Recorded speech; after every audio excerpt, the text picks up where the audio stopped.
heat the curd of chicken in the oven.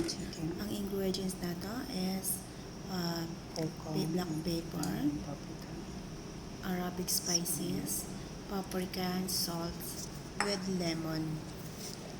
Para siyang i-marinate ang atong chicken para ma-absorb ang iyang mga lasa sa manok.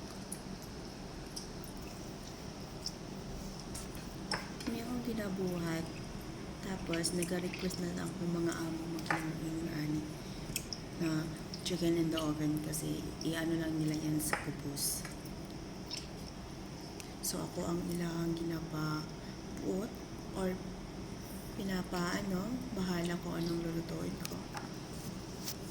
Kaya nag-iisip ko anong lulutuin, pang dinner, pang lunch.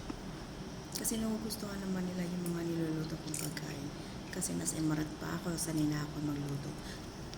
In fact, nakapagluto na ako sa mga VIP na amo doon. Yan, lagyan natin ng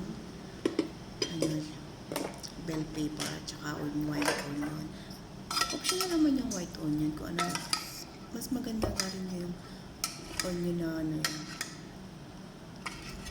purple. Kasi yung white onion, yun ang available namin dito sa bahay. Next natin, lalagyan natin siya ng tomato paste. Para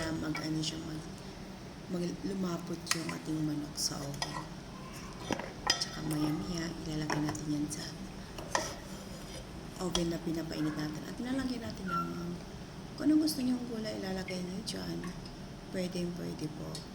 Nasa sa inyo na po yan. Sa akin, kasi potato. Kasi yun ang naman gusto niyo. Potato.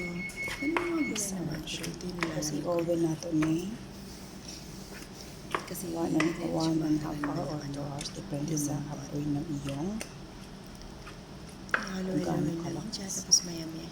So, balik lagyan natin natin. ng foil. Painitin natin yung oven natin. Tapos ilalagay lang natin yan siya.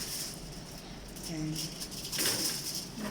Hintay natin naman 1 and a half hour or 2 hours para maluto natin. Depende sa lakas ng apoy ng iyong oven. Ayan,